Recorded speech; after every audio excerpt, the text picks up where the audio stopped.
But football without fans, isn't it? You play a football match without fans, you're getting it. It can be the greatest game in the world. If there are no people there to watch, it becomes nothing. Into Johnston. Johnson. And a goal by Johnson.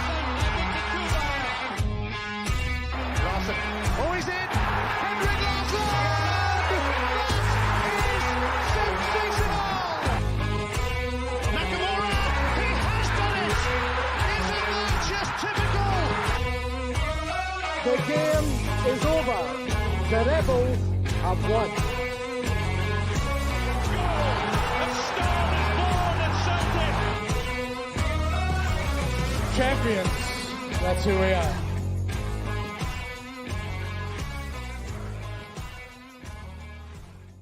Oh, yes.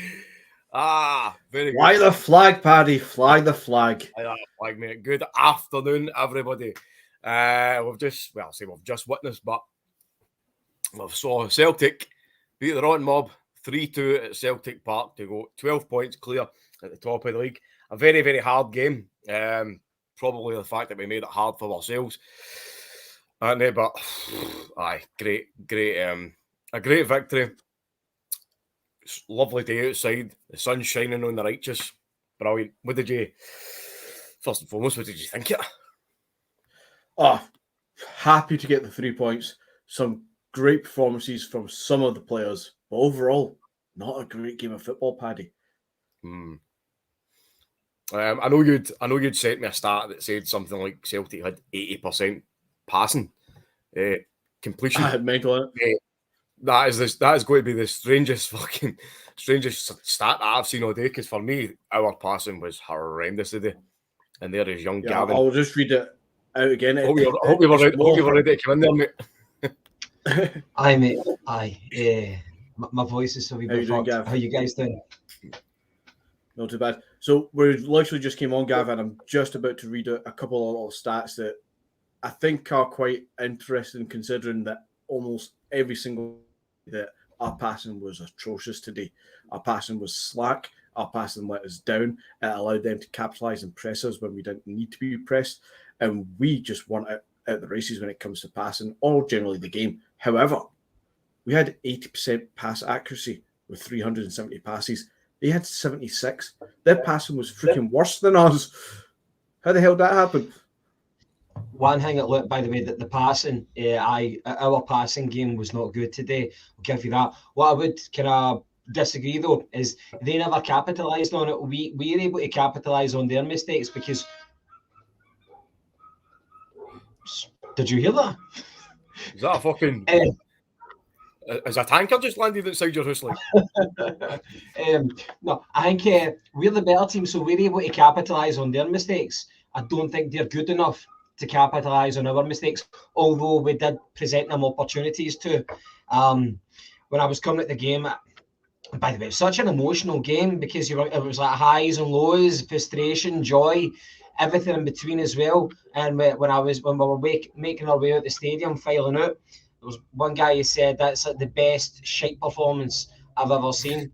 And although it's like a strange way to put it, it's quite accurate in a way. We weren't at the races.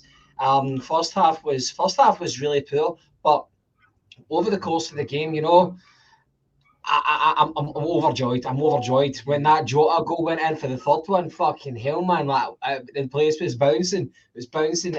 I thought it was over by that point. Obviously, they came back into it, making it 3-2. But yeah, McGinty, I agree with you. Passes weren't great, but I think the difference is we were able to capitalise on their mistakes. Not quite the same way the other way around, though. So I think for us, obviously, the talking point before the game is who was going to start because.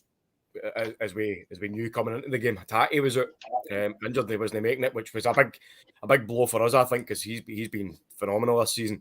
Aaron Moy came back in. He's been out injured, and Matt O'Reilly presumably came in for Hatate.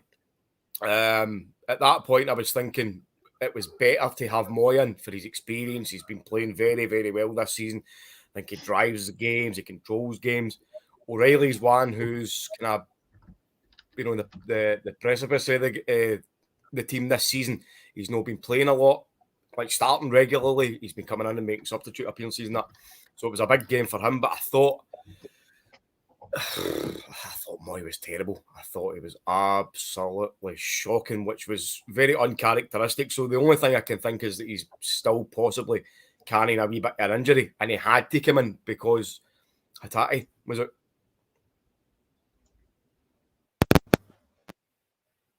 Sorry, mate, Very possibly, Paddy. It was as soon as you saw the lineup, and I don't think any of the players in today's lineup were on paper a bad player. We've got quality throughout the squad, sort of thing. But on paper, when you see the lineup of O'Reilly and Moy, it was an instant, fuck, we're going to be slow. We're going to be a bit too long on the ball at times. I don't think we're there to win the midfield battle today. And that kind of showed at points. Moy's, I thought he was doing not too bad in the first half. I think defensively, from an attacking position, defensively, he was doing well to win the ball back at times, but his passing was slack. They were all quite slack with it, and he just wasn't at the best game that he's ever had, sort of thing. And to be honest, I would have taken him and O'Reilly off at halftime. They were both absolutely honking. They were given no impotence and no tempo to the midfield at all. And plus, I think at that point, both of them were probably on yellow cards. So, yeah, would have got them off a lot sooner. It was definitely a strange start to the game because we were very uncharacteristically slack in possession. Again, we've already obviously spoke about the passing and that, and I just thought that there was it was almost like an element of nervousness in our game for some reason, which I don't understand because Celtic Park was 100% full of Celtic fans. There was none of that mob there, so we had the back end of the atmosphere. We had everything. It was a scorching day. It was a cracking condition for a football game, which should, on paper, suit us. But again, it was just a strange kind of approach for us. Know that obviously that's the approach that Ange's sending us out to play clearly, but we just seemed to be, I don't know. Would you call it overawed or just kind of nervous, or is it just one of the days? We were flat. They looked up for it from the get-go. They looked up for it, and they had to be because there was so much pressure on them going into this game. We looked very flat, lackluster. It looked as if we were just having a kick about on there. There was no urgency, and we looked, in my opinion, I thought we looked disjointed. Now, this is at the start in the first half. Largely, the first half was very poor. I thought we grew into the game in the second half, albeit second half there was still poor moments as well. But the first half, we looked disjointed. One thing, Starfelt and Cameron Carter-Vickers. By the way, I'm very eager. I'm going to watch this game back later on tonight when I've got some time, because I prefer to watch it again on TV compared to what you see it when you're a spectator in the ground. But in the first half, Cameron Carter-Vickers and Starfelt just kind of kept passing it to each other because the angles weren't on to feed it out to the fullbacks. The fullbacks, whenever they did receive the ball, it looked quite like they were running back to get it. And as soon as they ran back to get it, they were already on the back foot. They were facing the wrong way. They had a marker up their arse. And at that point, it just looked poor. We weren't at our fluid best. But at the same time, whenever we look bad, do you blame us or do you give Rangers a bit of credit to say, well, that's how they forced us into those errors? So it goes a bit of both ways. At the same time, though, on talking about unforced errors, Moy's normally very, very cool in these games. But today, there was, how do you legislate for that? Him giving the ball away so often, he couldn't make a pass. I don't think that was him under pressure. He looked as if he smoked a big doobie before the game. And yes, he's one of the players anyway. So to an extent, you can give them credit for making us make those errors. But other people like Moy, I was just so perplexed at why it wasn't working for him. Maybe he was unfit. That's what people were saying. Maybe it was a late fitness pass, and maybe he shouldn't have started. I don't know. Well, again, the only thing I can think is that because Hatate was it, and it was such a big blow to be losing him, that we had to rely on Moy coming in possibly a bit earlier than he should have. Maybe Ange didn't want to throw a Wata in. You know, obviously Moy's played against them. He's played more at Celtic Park. He's got the experience. Wata's, inexperienced at this level. But regardless of that, Moy was Moy was very, very poor. It wasn't just Moy, obviously. We're no scapegoating anybody here. I know it sounds as if we're talking here as if we've been defeated, but we're just going to get the negatives out the road first, and then we'll go into the positives. I thought, for me, one of my favourite players in this Celtic team, the guy who I think is Mr. Consistent in every single week, Carter Vickers, was honking, especially on the ball. And I'm going to bring a comment up there for Alan Woods. I'm hoping the Starfelt haters note that he bailed CCV out a few times today, and I think he did. I think Starfelt was good. I think he was good.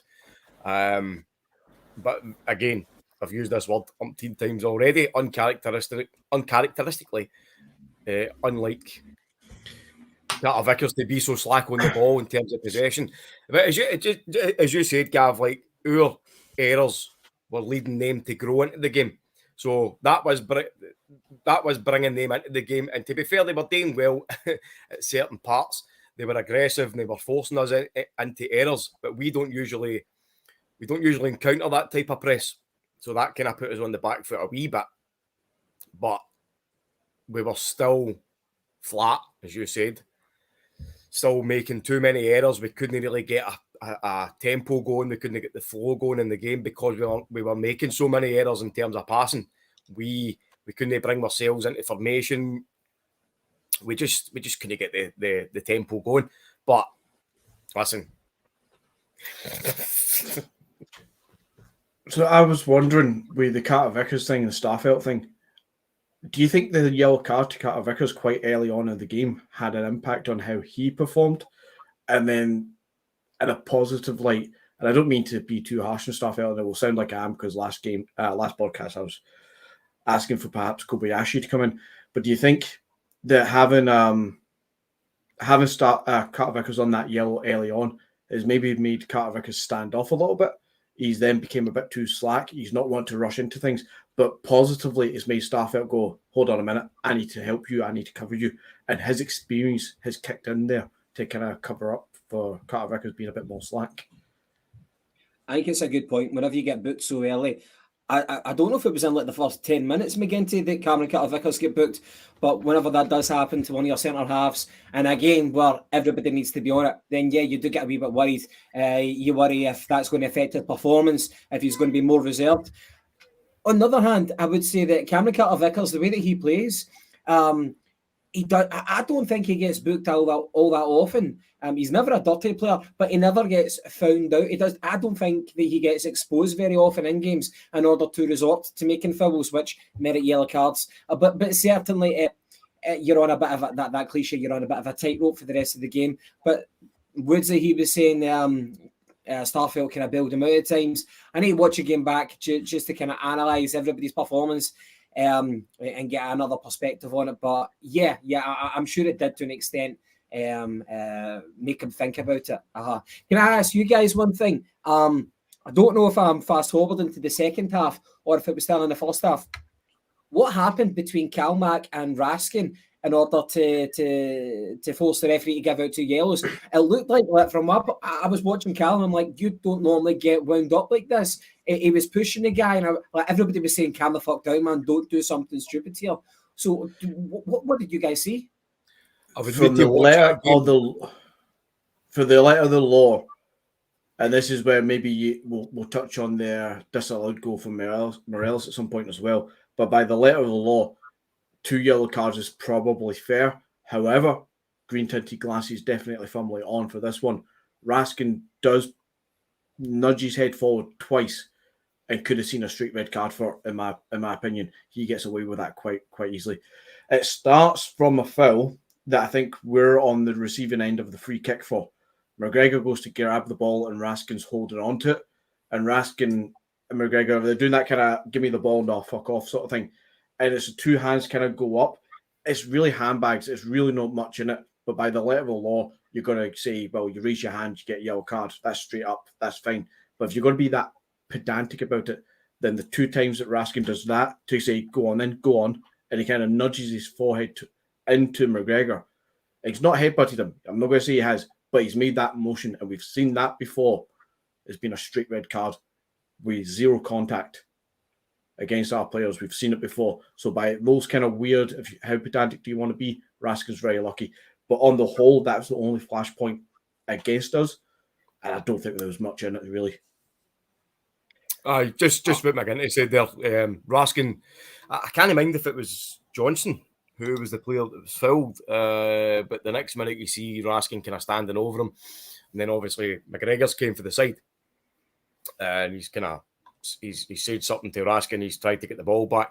And Raskin's the first one that's actually lifted his hands to McGregor. So in that instance, of course, you're going to expect the guy to have a go back. You know what I mean? I get what you're saying, McGinty, about the letter of the law. You know, both players should be booked because both of them have raised their hands. But if somebody raises their hands to you first, then as far as I'm concerned, you're well within your rights to retaliate. If they both push at the exact same time and they retaliate, but not a retaliation, if they both act at the same moment at the same time with the same action, then it's an even yellow card each way. But you have to take into consideration somebody starts it.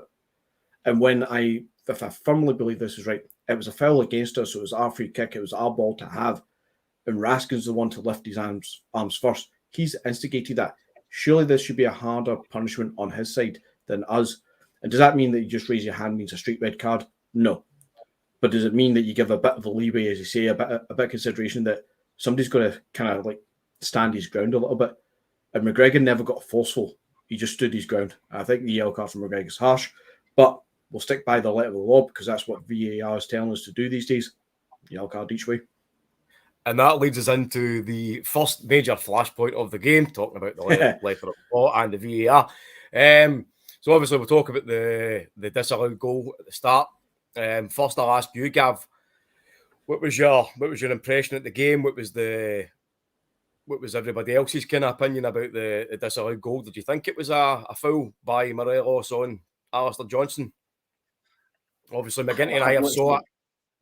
We've saw the camera angles. We've got our opinions, but we'll hear from you first, mate. I couldn't say, and I wasn't a million miles away from it. I'm actually in line with the 18-yard box. I couldn't. I was just thanking my lucky stars that it get ruled out for a foul. I didn't know exactly what happened. No, mate, I couldn't say that I saw it. Like I was there, but my eyes weren't fixated on that. It was just the false framash. So I would have to see it back on camera. But I was just glad that it got ruled out. And I guess we'll be talking about this, at the end of the game after we've kind of covered all the events. We talk about how did the referee acquit himself. I know that Clancy got a lot of shit today, but you need to weigh that in the ledger as well, the fact that it got ruled out, especially if you thought it was a legitimate goal. I don't know. I would have to see it back. So, sorry, mate, I don't have a strong opinion on it. I was just happy to get ruled out. So, as you have all saw, everybody in the comments, everybody viewing, it's a corner that comes in for the left-hand side, the right-hand side, sorry. Comes in, and you can see there's a bit of tussling going on between Morelos and Alistair Johnson. Then, at that point, Morelos kind of swings round to the back of him. Johnson still got a hold of him. Morelos has got a hold of him. But for me, there is a push. Morelos does get behind him and he pushes him away, right? Johnston flies. The argument that's put forward by Andy Walker and Chris Boyd in commentary on Sky was that Johnston has flung himself dramatically and that both of them basically were having a tussle, so the goal should have stood, and it's an embarrassing decision by VAR. But it's not only VAR, right? So Kevin Clancy's made the call first and foremost. He saw a push, I'm presuming. It's then went to VAR, and it's Nick Walsh of all people who's in the VAR room, and Nick Walsh says no, it's a disallowed goal. Now, McGinty, opinions? Yeah, so you have to remember that VAR can only get involved to a degree if it's a clear and obvious error. Now, letter of the law will tell us that two wrongs, well, that's not letter of the law, but I'll start by saying two wrongs don't make a right. Both of them were at it. Both of them had hands on each other. Both of them were pulling. You can see both shirts are pulled and twisted at certain points. So both of them are at it. Doesn't mean that one's a foul against the other one and somebody gets the benefit of the goal or somebody should get the benefit of the foul. The two wrongs don't make a right. But what you have to remember is that VAR can only get in if there's a clear and obvious error. The ball's coming over, Morelos is behind Alistair Johnston, and there's a push by Morelos onto Alistair Johnston. I don't think it's a strong push. I think Alistair Johnston's not flung himself, but I think he's tried to turn and head the ball at the same time, which has made it all look a bit more theatrical. I'm trying to be nice to Alistair Johnston there, of course. But there's definitely a push on him, and Clancy is to the back right. He sees the arm and the push by Morelos. So when VAR says to him, look, that's not really a foul, I can only assume that Clancy's turned around and says, no, I physically saw the hand on him. It has been a push. It's not clear and obvious. We're not reviewing it. And I'll hold my hands up and say, thank God, because if it was the other way around, I would be arguing for the goal. But I'm going to take it at this stage. But letter of the law, 2 wrongs don't make a right. There was a push. It technically was a foul. Yep. And see what you're saying about Johnston. Now, I know that there's been comments made by the fucking clown that is Chris Boyd about him falling dramatically. If you actually, Gav, I know I'm kind of talking to McGinty on this one because you've not seen it on with the camera angles and that, but if you look at Johnston, he's not falling, he's not diving as such, but he's diving to try and header the ball. But that still doesn't decry the fact that he's been pushed in the back. And there is a push. There's a clear push. You can see it. Whether or not it's enough push to get him to the ground or whatnot. But if you're given penalties for fouls in the box, then pushing a guy in the back is a foul in the box. Would you agree or would you disagree? I agree with you, mate. I agree with you. One kind of comparison I would like to say, and a question as well. The cup final where we beat them. You remember when Morelos scored in the 6-yard box? He actually, You remember he pushed Aaron Moy in order to create space for himself. A lot of us were talking about that after the final whistle, albeit we won the game, but we're looking back in that goal, and a lot of people were saying, well, that should have been a foul, but he got away with it. This time, he didn't get away with it. And one question I wanted to ask you is, can you just remind me, did Clancy give it as a foul, and then VAR backed him up as well? Was that the order of events, yeah? Yeah. Cool. Yeah. Okay. He never went to the screen to check it. VAR just had a discussion in his ear. That was it. There's no going to the screen or anything. Yeah, and as well in the first half, Kyogo scored a goal. Was that a definite offside then? Yes, offside. Yes, yeah, offside. Fair dues. I thought when that goal happened, I was raging because I felt that the linesman flagged for it far too quick. Because as the ball's crossing the line and hit the back of the net, you already see the players reacting to, oh fuck, it's offside sort of thing. And I was absolutely livid because I was thinking this is one of these times you let the play out, because he seemed to have flagged it. Players had looked for the offside call. I thought, see if this ends up being technically a goal, but they've already flagged it before the whistle was blown. I'd be absolutely livid. But see, as soon as you see the replay, he's offside. There's no doubt about it. It's actually a really good call from the linesman. It's a very, very good ball. I think it was it Johnson? I believe so. Yeah. Great ball too. But Kyogo was at least maybe 2 yards offside, I would say. Yeah, obviously offside. No doubt about it. I think on the course of it, the first half was really quite short of quality. What do you guys remember of the goal for Kyogo? I think that was on like the 26th minute. Sorry, Paddy, I didn't mean to shoehorn that in there. If there was other events we wanted to talk about, what was your memories of the first goal for Kyogo? I actually think I ended up with a concussion because I hit the ceiling. McGinty, I'll let you roll with that one because you were raving about Kyogo before the game, even though you wanted O to start. Well, I wanted O to start. No, it was a good. Is this the one where he brings it in and he turns? Yeah. Yep. I always get the order of my goals mixed up. So the ball comes in from the left flank and he comes in. He controls it well, kind of near the penalty spot, and he turns quite well on it and he takes a shot off it. It's a great little goal. He does very well to compose himself. It all happens kind of fast. Great little goal. Great. James, welcome to the podcast. How you doing, pal? No too bad after that, I suppose. Fucking, how bad were we, but how good was it? That's the only way it kind of sums up the day, wasn't it? We weren't great, but fucking, you take your horn off for a win. And I think if we check the tapes back, some of us might have said 3-2. Some of us might have bet 3-2, but some of us might have also fucking doubled it up with Haksabanovic anytime. So some of us might have made an asset. Well, you've literally just joined us as we've been talking about Kyogo's first goal, right? But we were very briefly before that talking about the first disallowed goal. I'd asked Gav about what he saw at the game and what did he think at the time.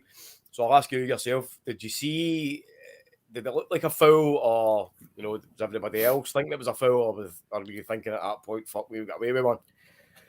Didn't have a clue, mate, to be honest with you. Where I was sitting was kind of made up at literally just round the corner for the Green Brigade, so I couldn't really see what was happening. I've had a few messages for Celtic supporters and Rangers supporters saying that we got away with one for it, but I haven't seen a thing back, so it sounds as if we've got away with one. So basically, as I said, Chris Boyd and Andy Walker, who was in commentary, and who else was it? Ali McCoist. Sorry, it was Ali McCoist and Andy Walker. Chris Boyd was in the studio. But the three of them basically in cahoots with each other have said that it's an embarrassing decision, embarrassing by VAR, and it's embarrassing this country. Now, good, get it up. Aye, correct. McGinty and I have watched it, and there's a clear push by Morelos on the back of Johnson. It might not be a pure shove, but he puts his hands on him and he pushes him. So, as far as I'm concerned, fuck him. Aye, that's it, mate. As I say, I haven't seen a thing back. The Kyogo one, obviously, we kind of knew right away he was about fucking 4 mile offside, but no, I've not seen a thing back, so I'll take your word for it. But fucking, I hope he didn't foul him. I hope it was fucking just disallowed it for the sake of it. Fuck it, why not? So I take it that that's Andy Walker firmly back in his usual camp. Because mate, he was absolutely vile. He deviated from the party line a couple of days ago, didn't he? But now he's went back to his usual position. Yes. Oh, you want to have heard him, mate? He's just a slimy, sleazy, slick-it little soup-taking prick who I hope fucking his next shite's a bowling ball. Apart from that, he's all right. James, what was your overall thoughts on the first half? We did Kyogo's goal. We spoke about the disallowed goal for Morelos. Overall, the quality looked very, very poor. It picked up in the second half. There was a lot of drama in the second half.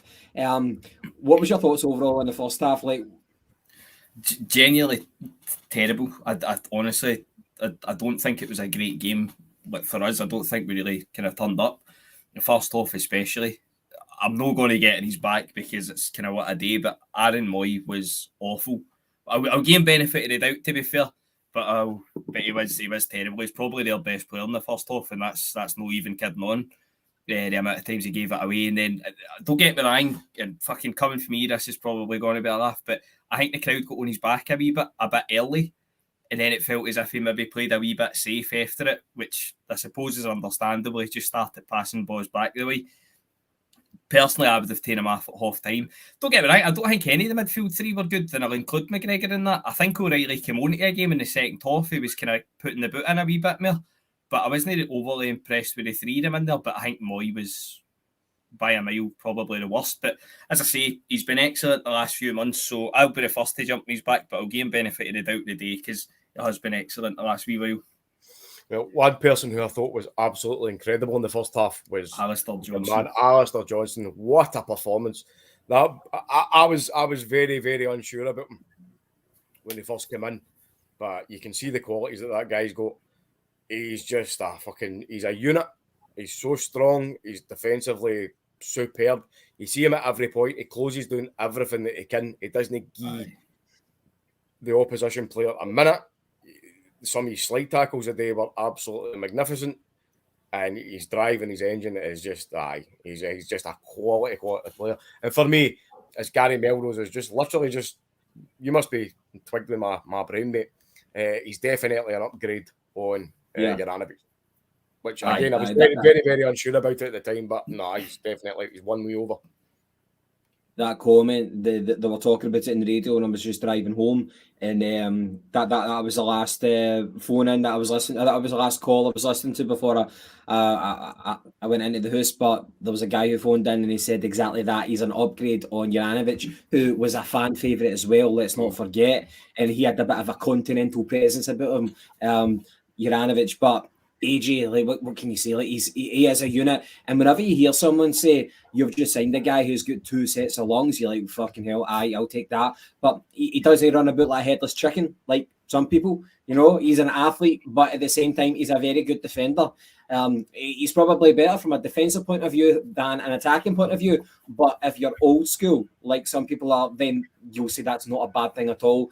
Defend because you're a defender, and he'll get better with his deliveries and stuff like that. Not that he's bad at all at deliveries, but he's just. If he was like a FIFA player and you were to look to see what his stats would be, they'd probably be heavily weighted in the defensive side. That's all I'm saying. Aye. So obviously the disallowed goal had happened, and then Kyogo popped up soon after with the opener, the first legit opener. And at that point, I was hoping that we could get to half time, we'd get in, regroup, and would have a word with the guys because the passing wasn't there was no fluidity there. I was literally just hoping that we could get in, up 1-0, let Ange speak to the boys and say, look, we need to up our game here, need to up the tempo, the passing needs to be a lot more crisper. But unfortunately, that didn't happen. We saw a couple of really good sliding tackles, one for Alistair Johnson, I think, another one for Vickers, possibly. But then, as they were on the attack, the ball comes out to the left-hand side, then it comes back in again to the centre. And I saw Matt O'Reilly. I was watching Matt O'Reilly on the telly. You could see him kind of just running. And I thought, this guy's going to come fucking flying in here. And then what does he do? Comes in with a rash slide tackle. About 44 minutes or something on the clock. And it gives them a free kick in a perfect spot. And then, of course, who fucking steps up? That bastard Tavernier. First and foremost, it was a good strike. Very, very good strike. But I don't want to be too overcritical, but I thought Joe Hart's positioning was poor.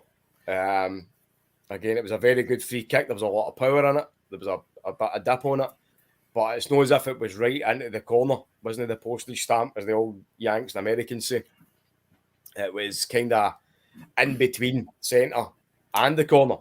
So Joe Hart's lined up his wall. He's standing centrally of the goal. And then Tavernier scores.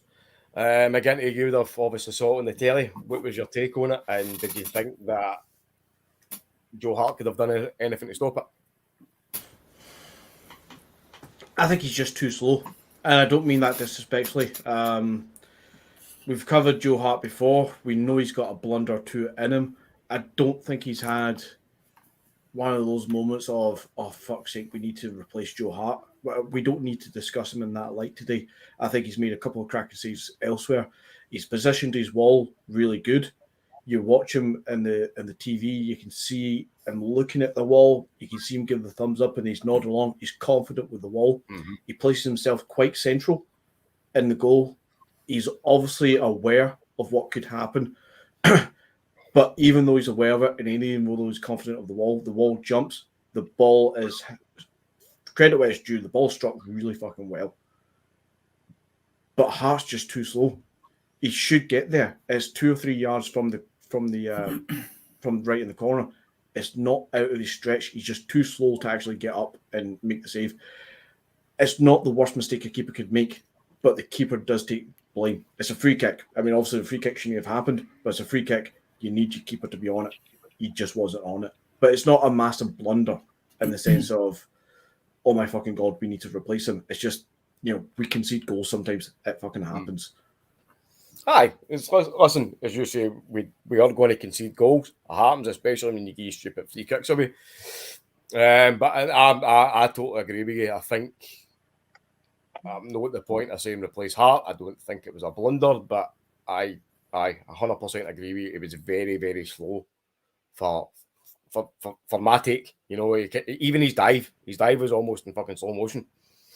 But I'm not going to give him too much grief about it. But again, I think he could have done a wee bit better. But guys, obviously you two were at the game. what was the atmosphere like at that point when they equalised? You know, did it kind of go flat, or was everybody still positive and optimistic? Whenever Tavernier was lining up for the free kick, I was sitting there, and like part of me is saying, "Nah, it's too far out. It's too far out. He's going to have to do something very, very special." I'm like, maybe only Nakamura could score from there.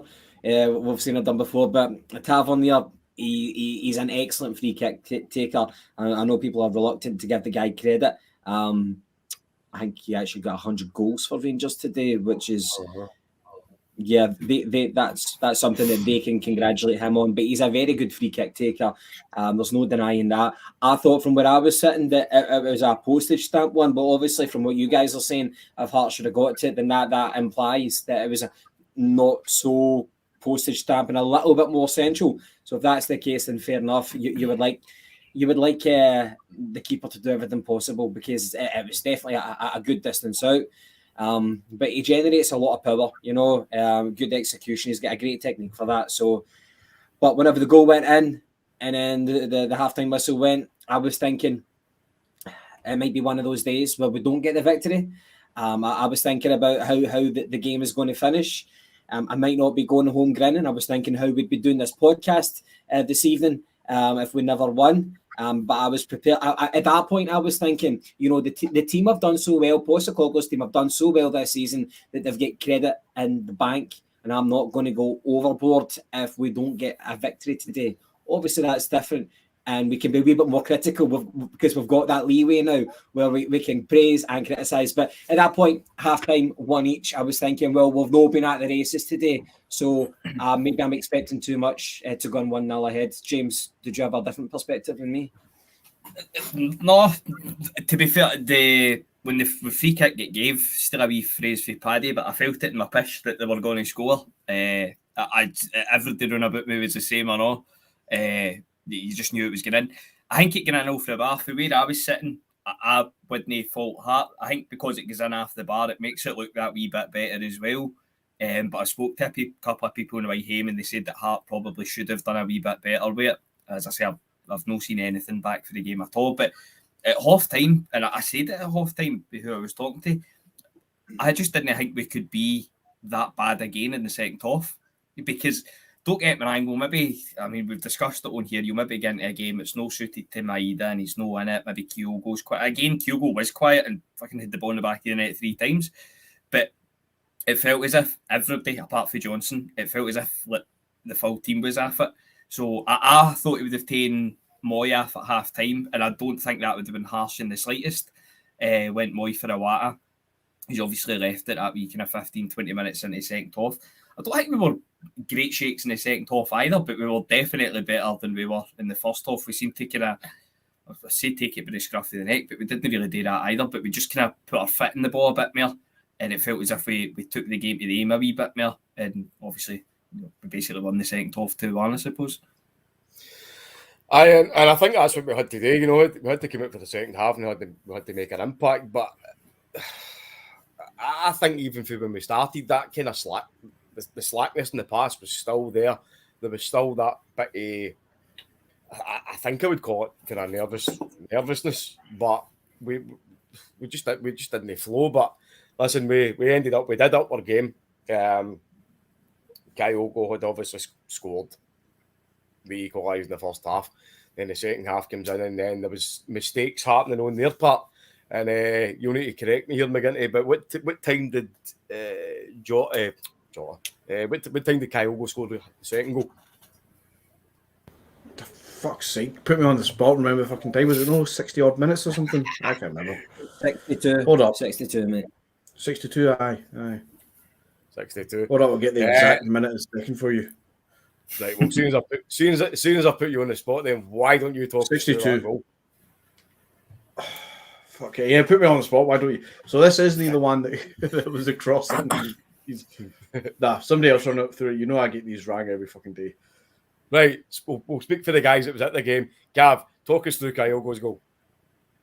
I thought it might have been Jota on the right-hand side, on the right flank, who had the ball, and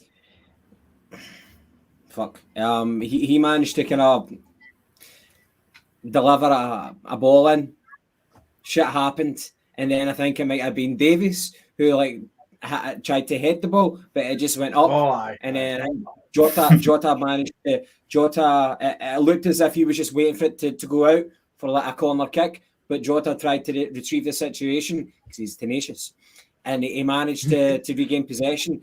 And it just kind of like he took a touch, it went to Kyogo, and Kyogo kind of jack in the box. He just managed to steal in, and he hit it with his right foot, and it went through the legs of Alan McGregor into the goal. It didn't look that impressive, but if you think about Kyogo's positioning, he's an absolute predator, and if he doesn't have those natural instincts, we're never going to score from there. But you know what ruined the moment for me?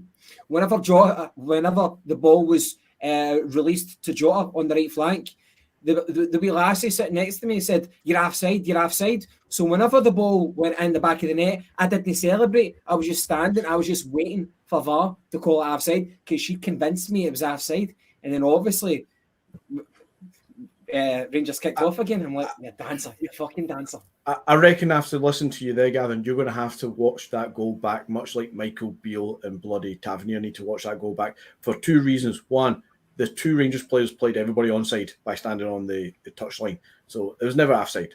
But secondly, Jota doesn't do F all. When that ball goes up off Davis, it falls down, it bounces, and then comes up, and Jota's hands, so I'm going to have to half stand up here, guys.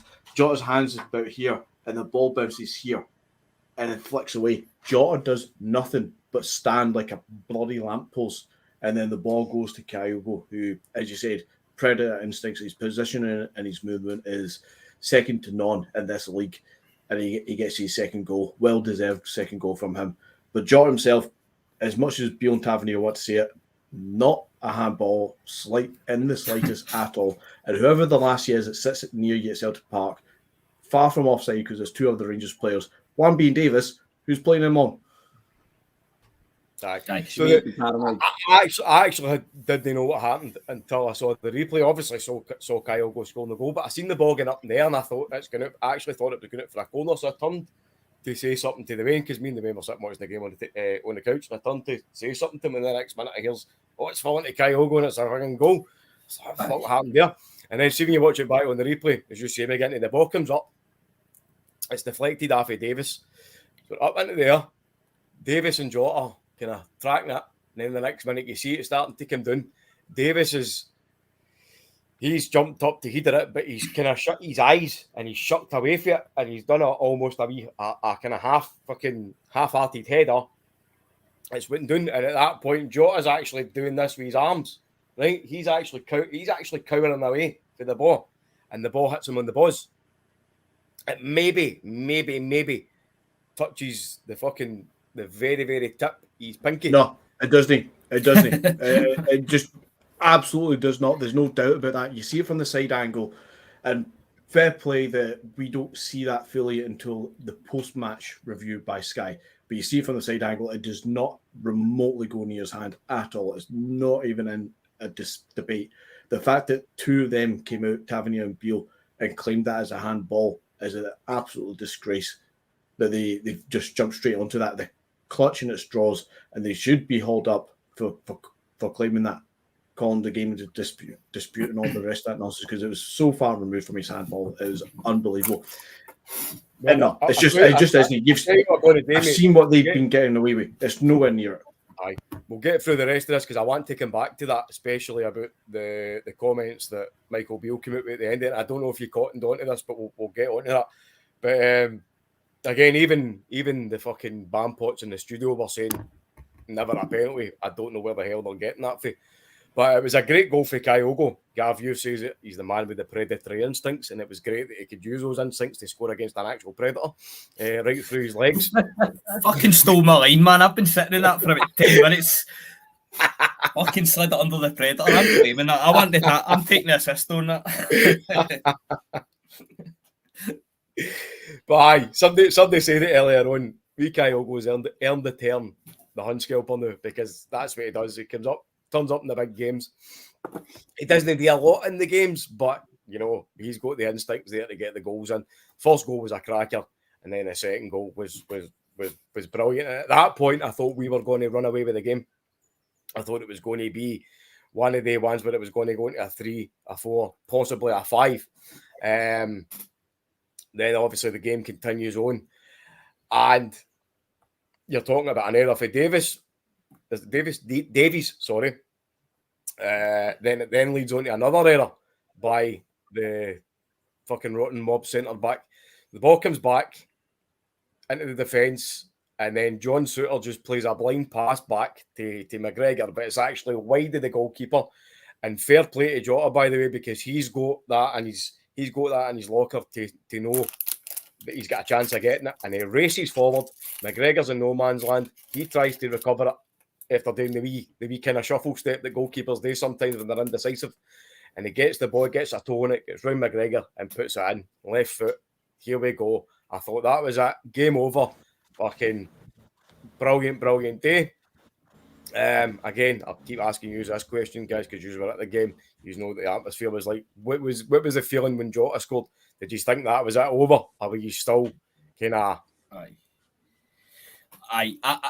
At that point, I mean, you're obviously assuming you're going to win, but at the very least, you've guaranteed yourself a draw, which realistically was all we needed. Obviously, you're not going to fucking knock back a win, but you know you're not going to get bet, which is the main thing. To be honest with you, I don't want to sound like a knob, but that's how I thought the game would go. I thought we would come out the second half and go the 3-1 up, and then you knew, because in the 3-0 game and the 4-0 game, obviously, it's been 3 and 4-0, but the fourth goal in that game for Turnbull was essentially a Rangers assist. When we get the 3 goals, we tend to kind of, I don't want to say we sit back because we still make chances, but we switch and go that slightly wee bit more defensive just to kind of guard what we've got, which again is totally understandable. But at 3-1, the atmosphere was bouncing, and as I say, at that point of that worst case scenario, it's a 3 draw, which obviously didn't turn it to be. So, yeehaw. What's interesting is we'd actually brought Iwata on the hour mark, and at that point we kind of showed things up. We would take Moy off, but even after that we go 3-1 up. But whenever that goal went in, so I don't know what that comment was all about Iwata, but talking about the Jota goal, when Jota scored, it was banter material. The short pass back, McGregor looking every day of his age, trying to run out, and then realising I'm not going to get it, and Jota just putting it past him. And I was thinking that's going to be the last we see of McGregor at Parkhead, because he's going to be retiring in the summer, and that'll be his last embarrassment, his last day at the office at Parkhead. Another defeat that he's endured. It looked brilliant. What would have really capped it off for me is if John Souttar went off injured during the game. I would have loved that. But the next best thing was for him to make that mistake. You know what was really, really baffling? On the phone in when I was coming home, he said John Souttar showed that he belongs at this level. He just gave away a goal from like a pure schoolboy error. So make up your mind, he's either good enough or he's not good enough. You can't have it both ways. He makes a terrible error, conceding the third goal, or he's good enough. Make up your mind, man. But a beautiful goal. I was thinking at that point, I've actually predicted it to be 4-1 today. I'm like, how the tables have turned, because I thought we're never going to get a 4-1 result. We're now 3-1 up. I'm thinking, yeah, we could be heading that way. But of course, they bring a goal back to make it 3-2. But yeah, the second half was mental, man. Second half was crazy. There was just so many. But we're still committing like pure tactical errors, passing errors. But it swings and roundabouts. You know, you're happy 1 minute, you're almost clutching your eyes at the next. Waffling here, man. And my voice is hoarse. Paddy, take over. See, I was actually hoping you were going to continue on it. But one thing I do want to say about the second half, probably the first half as well, there's going to be a lot of talk about, you know, cheating and disallowed goals being like of a cheating ilk. But if you look at 2 of their players in particular, I thought they were an absolute disgrace. Cantwell and what's the other one? Tillman. The 2 of them should fucking win Olympic gold medals for diving, because they were a pair of fucking cheating bastards. There was one kind of down the right hand side. Excuse me. It wasn't. there was one with Cantwell actually ran into Greg Taylor. He ran into him, and it wasn't even as if it was like fucking 100 mile an hour. He just ran into him, and then the next minute he's down fucking rolling about the ground. There was nothing wrong with him. And there was another one, and I can't remember who it is. I think it was on Tillman. I can't remember who fouled him.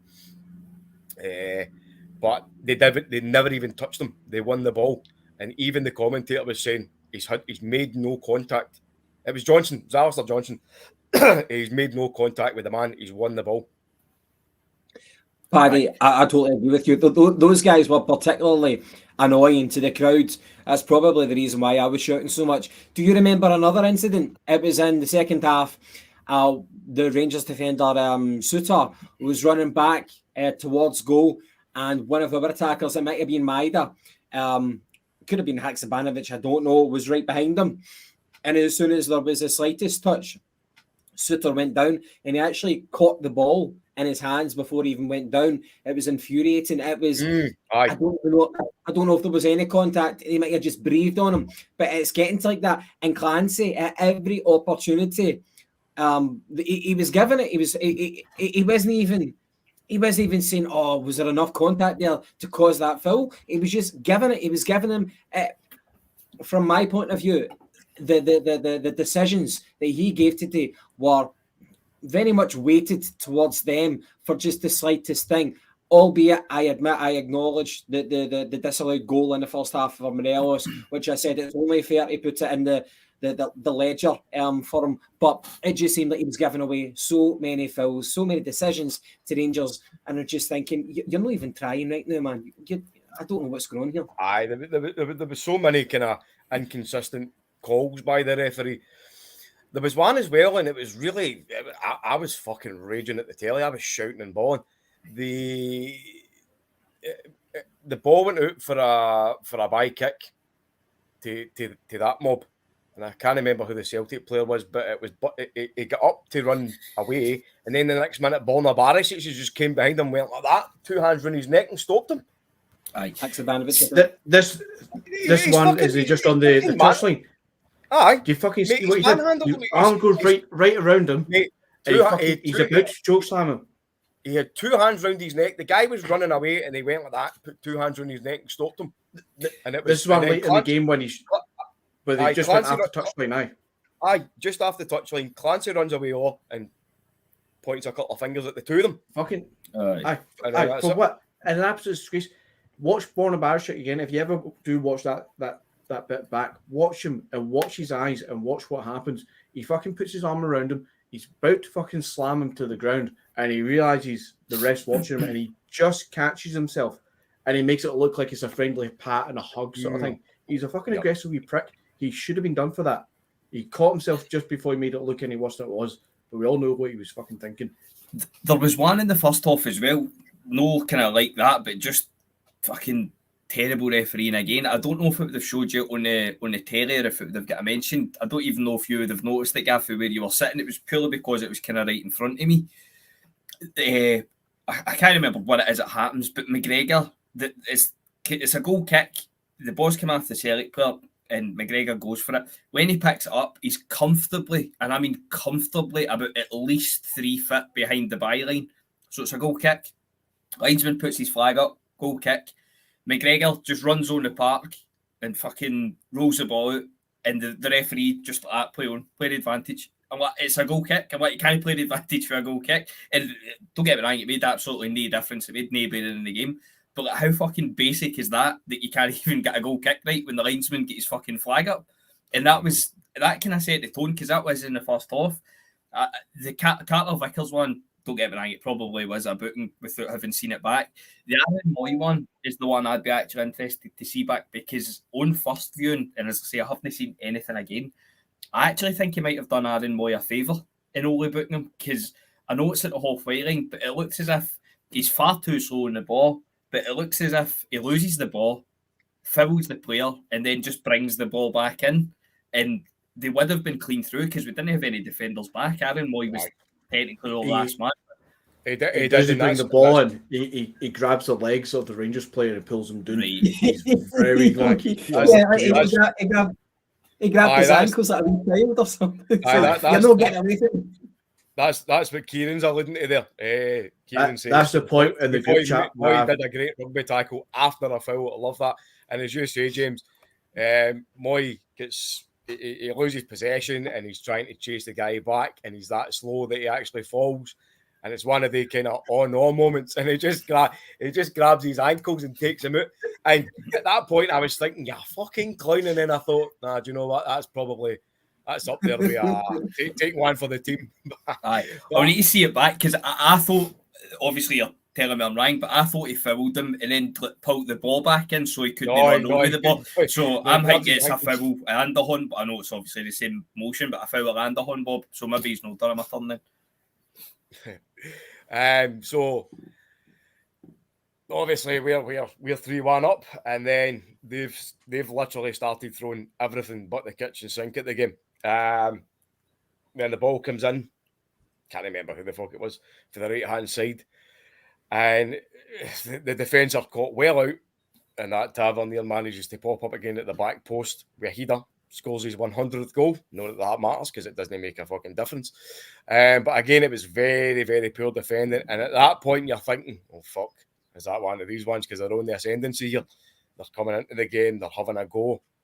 We're not looking as if we're dealing with it. So that goes in. So we keep plugging away. We've already made the substitutions. Awata had come on for Moy. Made a difference, I thought. Then who else came on? Haksabanovic and O came on, and then Bernaby and Turnbull comes on. And we need to talk about Bernaby. We need to talk about that. Great piece of play for Celtic. We managed to split them open. Can't remember who it was that put them through, but somebody's put Bernaby clean on one with the goalkeeper. All he has to do is take a shot either side of the goalkeeper, and it's a goal. What does he do? He tries to pass it to the fucking invisible man beside him. My God. He must have been fucking going mental at that game. I thought he took the shot and he just fucking scuffed the fuck out of it. No, mate. He tried to pass it to somebody. Watch the replay again. I don't think he even tries to pass it. I think he's tried to do a weird cutback, and his footwork's been too quick for his fucking brain. He's went, oh, fuck, what have I done? Donkey with that one. As you say, Paddy, just fucking hit it. Either side of the keeper that's going in, just fucking hit it. Even if he scalps it and it goes over the bar, you usually say, well, fair enough, you took the fucking shot, you donkey. But fuck me, what he tried to pull off there was absolutely. I think I'm going to say that he definitely tried to square it. Aye, it did. Russian blood to the heat, man. 100% did square it, because after it, like when he's running through and goal, you're thinking, right, you showed what he can do last week in terms of finishing it. Like, right, just slot it under him.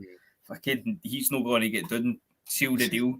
And then he's tried to cut it back to somebody in the fucking Green Brigade or something. But see after he does it, he turns round and he's having a go at Haksabanovic. And I swear to God, Haksabanovic is easily 30 yards behind him. Unless he's shoving a rocket up his arse, give him at least a chance. Fucking all Bernaby's fault. Fucking stupidity. Aye. Gav, what you saying about it? I was apoplectic with rage.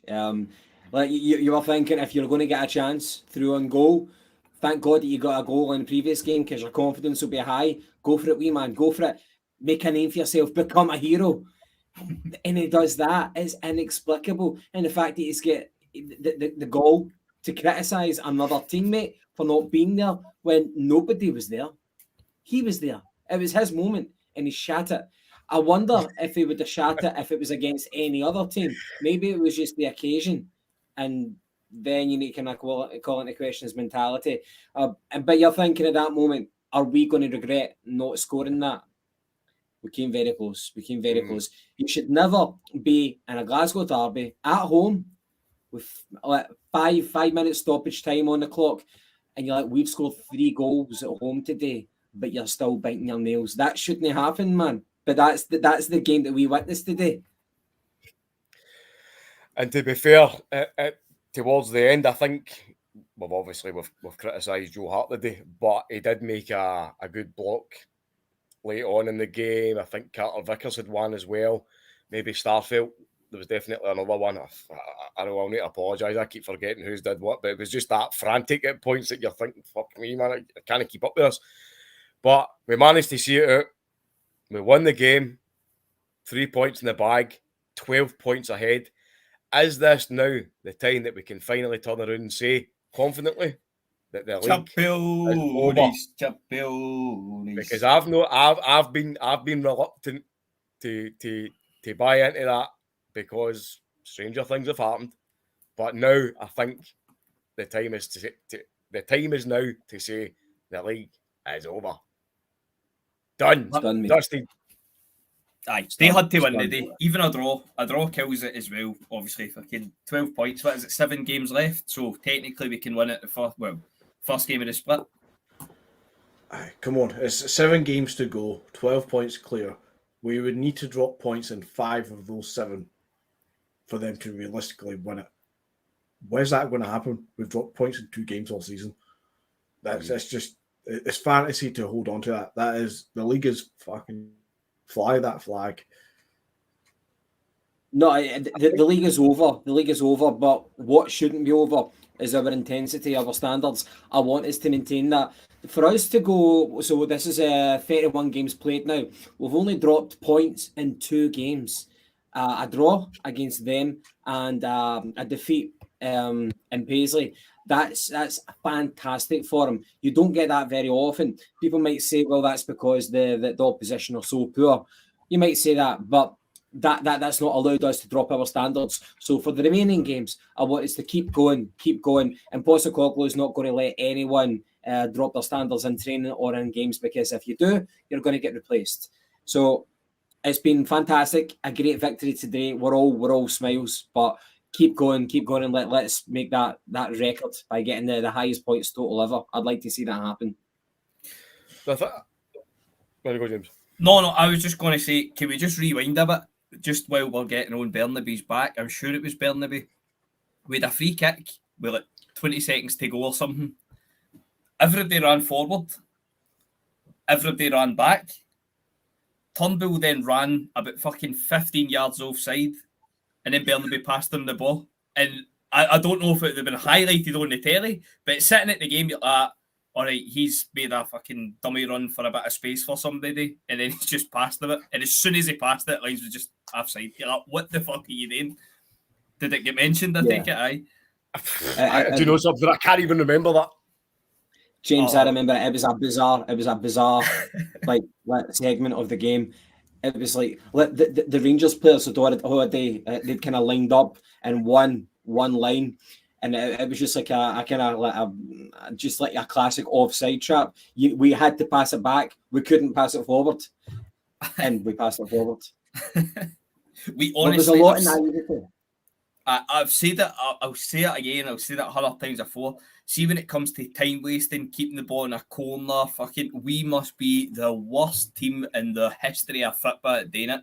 Apart from them barely doing it at Ibrox for like 5 minutes in injury time, I don't think we've ever done it successfully. But what I will say as well is, as much as we've kind of had a wee go at Joe Hart, I'll give him some credit as well. I don't know if it would have been mentioned on the telly, but see, after they scored their second goal, see the ball boys behind the goals and in the corners, he told them, just sit in your ass, don't move, just sit there. And then he was chasing every ball, and I normally have a go at him because he's fucking shouting for the ball. If it's 2-1, 1-0, whatever, he's wanting to get the ball and keep going. But he done really well today, kind of taking his sting out it, which is very, very, very unlike him. I think that's his experience coming through really well. Aye. And understanding the game itself. It's really good to see that. And again, you don't want to get on to Joe Hart's back. Yeah, he could have done better for that free kick, but we're going to concede goals. I'm more concerned if we're dropping points, but we didn't. So we'll cut people slack, apart from Aaron Moy, who could have been better. I want to say, though, nobody's mentioned it really. We're talking about guys who could have been a little bit better, Black and Moy. I think overall, most of the players didn't go missing, but nobody did anything outstanding. It's more you're looking at Moy, Burnaby's daft moments, as moments of like, fuck's sake, you have let us down sort of thing. I think everybody's had a quiet game and a bit of an off game, apart from Jota. I honestly think well, apart from Alistair Johnson, of course, who's man of the match, clearly. But I also think Jota had a really good game today. I think he chauffeured the ball really well. He made some good runs in the first half. He had a great shot on goal, which unfortunately didn't create a goal. But then you have to remember, he gets his goal later on as well. I think he was always trying to run against the line. He was always showing himself. And I think he was one of our best, if not only, real outlets of the ball today. Can I also ask the question, you guys? So hindsight 2020, etc., etc. Everybody spoke about the midfield dilemma today with the fact that Rio Hatate was injured. So do we go with O'Reilly? Do we go with Moy? And of course, McGregor was going to start. Some people were saying that Iwata should start. Iwata playing as the defensive midfielder allows McGregor to push up. But after the game, what do you think of Iwata's performance when he came in? The different dynamic that we had to our midfield, and taking into account how off the pace Moy was. And also, I'll just kind of final point of that question is, a lot of people say that Moy and O'Reilly cannot play in the same midfield together. I'm not sure if I subscribe to it, but on the evidence of what I've seen, I get why people say that. So, James, what do you think of Iwata's performance, and does he go in ahead in the pecking order of some people?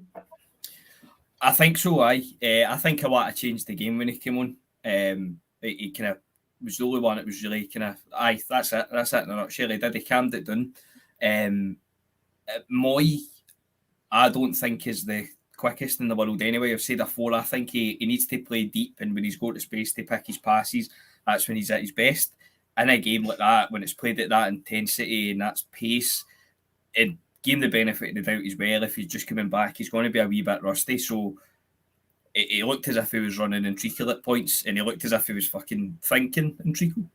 He was that slow in getting his passes off. But I would have probably... He started the midfield that I thought he would start, but I would have probably taken Moy off at half-time. And if it was me that was picking the team, I would have went Moy, McGregor, and I think I would have probably went Turnbull over O'Reilly. But O'Reilly, as I say, I thought he came on to a great game in the second half. Aye. Guys, are you guys becoming fans of Iwata? Slowly but surely. Again, I don't think we've seen enough of him to know what he's going to give to the team. He started the game last week against County, and I think that's the most we've seen, and said, oh, he can work and there's somebody there to develop. But I'm still not sure, is he McGregor's replacement to allow McGregor to go forward, or can he work instead? Or again, I don't know how he fits in fully, but he's a player to be utilised. And I think what today will do for the team going forward in the last 7 games, because we almost had Rocco Vata coming on. I think he got the second goal, and then he pulled Rocco Vata back onto the bench and says, no, you're not going on. This is too risky at this point. I think now, being 12 clear, 7 to go and all that stuff, I think you'll start to see Iwata getting the games now more than the 20 minutes. So I think he'll start. I think he'll start the next game for sure and let Moy rest. I think you'll start seeing more Kobayashi, more of Rocco Vata, maybe more of Haksabanovic and Abada starting over Maeda and Jota. I think the French players like them, I think we'll see much more of them in the last kind of 6-7 games as we go into it now. Mm-hmm. It's interesting. McGinty, whenever you say that Postecoglou might start playing people like Vata, makes me think of Christopher Julian's interview, the last interview I heard him. He's had quite a few interviews, that Frenchman, and he was talking about Postecoglou, and one of the reasons why he didn't have respect for him as a manager was because he said that he would get some game time. Postecoglou promised him game time once we'd mathematically won the league, and then he'd be able to go in, but he never got that game time at the end of the season. So I'm wondering, you've seen it before with Celtic managers putting in the youngsters near the end once the league has been clinched. Will we see that for Rocco Vata? I think you definitely have to see it for Iwata, because Iwata's doing it on merit. With Rocco Vata, nothing to take. I don't want to take anything away from the boy, but I think we're all eager to see him. You know, everybody wants to see some youth development, and of course, you want to send out the good signals that if you're a youth Celtic player, you're going to get some game time. There's no need to go away to pastures elsewhere. So we'll find out. Time will tell if Rocco Vata is going to get game time. But Awata definitely deserves it. Kobayashi is another one. Do you break up the Starfelt, Cameron Carter Vickers partnership, or do you give Koba some games? We'll find out.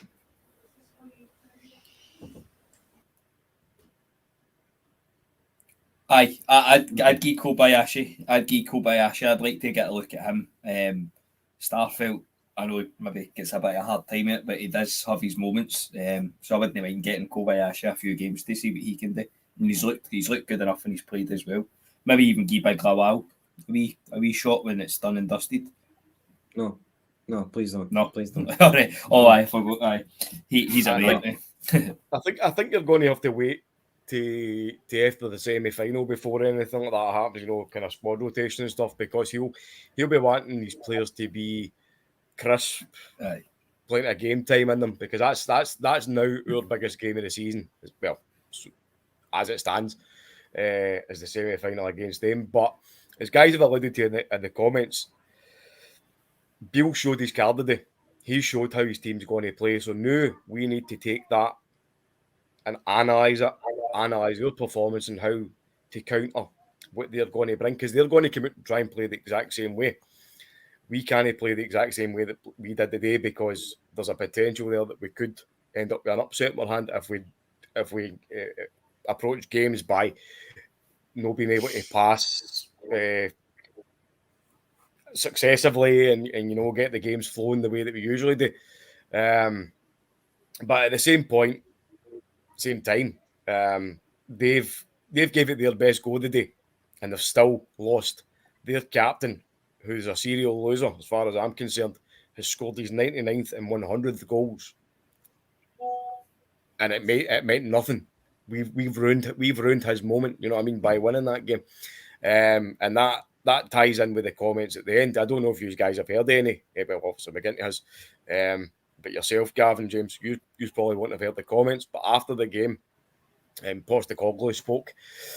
And he basically, you know, spoke about how proud he was of the team and this and that. And then he was asked a question. McGinty, you maybe be able to back me up on this one. I'd never really heard. I kind of caught the tail end of it, but it basically asked something like, you know, does things kind of fall on one game, and does it make it hard for you? You know? And he says, listen, mate, he says, nothing's ever easy for me. He says, I don't get easy days. He says, you should try being in my shoes for one day. He says, and then you'll see how easy it is. You know what I mean? But then came on to Tavernier, who came out and done the interview. He basically came out and says that they're bitterly disappointed and they feel very hard done by, because the first goal should have stood.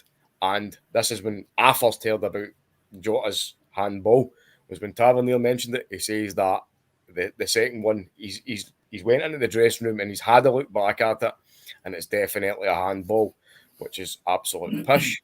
And then, of course, which I've spoken about earlier, I wanted to go into later, which is now, your man came out and spoke, Mr. Beale. So the first thing that he kind of started talking about was they felt as if they should have at least have had, at the very least, had a draw at the game. They feel as if they've been hard done by, although he then turned it back and says he won't be one of these managers. He's never been a manager to moan about VAR. So to me, that's a dig at Postecoglou. And he then turns around and says that the first goal should have stood. He then goes on to talk about some fucking nonsense about you can see the numbers on Morelos' back creased, which means that Johnson had a hold of his back. And he then turned around and says that he's the same. He's had a look back at it, and it was definitely a handball by Jota. And he then basically, without saying it, but he actually did say it, he criticised the referees. Now that's loser mentality, but they'd already started that days before the game had started, because they'd already turned around and said that they were kind of worried about the fact that who the referees were and who the officials were, i.e. Kevin Clancy. So they've got their excuses in before the game had even started, and then they've pulled the same excuses out after the game. So again, I'm looking forward to the semi-final, because I hope that we absolutely pump them. Because see that guy, I can't stand him. I hate him. hate his big stupid face. I hate his big stupid mole. I hate his fucking the fact he's just one of these representatives of that rotten club that come out and do the exact same thing, and they come out and they try and blame everybody else. We beat them fair and square. We've beat them fair and square all season. We've beat every single team fair and square that we've won this season. And there's Bob McBob. Aye, you get to fuck your cunt. Aye. So again, like,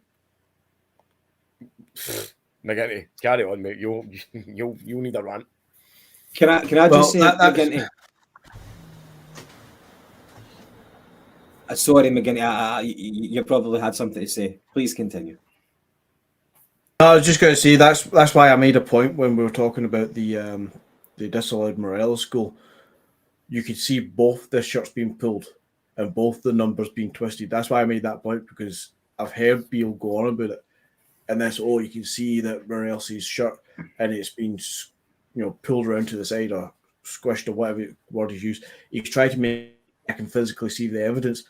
And the fact that he's actually watched that on video and played that back, and yet still comes out after that again and say that the Jota one was a handball, and both of them, Tavernier does it as well. They've both looked at that on the cameras. They've both looked at that and still want to go down that route of claiming handball. It's loser mentality. It's being a sole loser. It's, end of the day though, guys, 3-2, 12 points clear. What more can we say today? That's my main takeaway, even before obviously the comments that he's come out with after the game. Mind that during the week and the week before, it was all this pish for Tavernier about, this is going to be the real Rangers that turn up. We've learned, we're going to be this, we're going to be that. I would say that's probably up there with some of the worst football we've played this season, and we've still scudded them 3-2. So it sets us in good stead for the semi-final in my book, considering hopefully have Hatate back for that. Yeah. I think over the course of this season, apart from the 4-0 game at Parkhead, which was delicious, when we drew 2 each at Ibrox and even the cup final at Hampden, I don't think we've been at our scintillating best. Now, today, Rangers really had to bring it.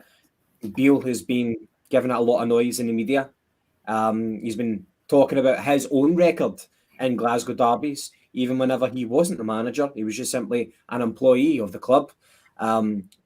They put a lot of pressure on themselves to deliver today, and they had to as well. They had to back up their chat, and they had to get 3 points today to make the league interesting for the remainder. But they've not. They've failed. And, as I said, with the performances of us this season, we've not been our scintillating best apart from the 4-0 game. So we have to be half decent to beat them, but we don't have to be amazing to beat them. But they've got a lot of deficiencies, and they're really going to have to go back to the drawing board again because they've got so many frailties at the back and up front. They don't take their chances. And what I love is that Beale has now been in charge for 3 Glasgow derbies, the 2 each at Ibrox, today at Parkhead and at Hampden, and in those 3 games he's not managed to beat us. So the players, the serial losers that he's coaching, they're rubbing off on him. That's good to see. He's not making his mark like he promised to do. The guys, and of course, Gav today also marks his first defeat as manager in the league. Aye, that's him 3 points behind, so he can still turn it round. They're still plays at Ibrox. Yes. The weird logic. Somebody actually made the comment earlier on. Used 2 guys at the game. Wouldn't have seen it, McGinty. I don't know if you saw this, but did you actually see John Beaton's face at the end? John Beaton was one of the 4th officials, and I'm sure he was the guy that had the scoreboard or something. He's standing there, and the camera pans on to Big Ange as soon as the referee blows a whistle, and John Beaton is standing there with a face like thunder. It was delicious to see. Well, sure as fuck he'll get the semi-final now then. Aye. Fuck. Guys, it's been a pleasure. Right, okay. we'll be back on Tuesday for the Tuesday TikTok, and I guess we'll let this result digest. We'll go away and probably watch it again. We'll speak about it a wee bit more on Tuesday, and we'll talk about the fallout of the Sevconians and anything else that comes up in the news. It's been a great day at the office. They put us through our paces at times, but we got the 3 points. Guys, any final thoughts before we wrap it up for today? Just absolutely delighted. Fly the flag. That's good. And the league is officially over now, guys. We're going to commit to that. The league is over. Move on. Right, anyway, thanks very much for tuning in to the Jungle Gyms podcast. If you've not done so already, go on and hit the like button, go on and hit subscribe, and we'll see you on Tuesday. Tune in. Enjoy the rest of your Easter weekend, guys. Have a great time. Catch you.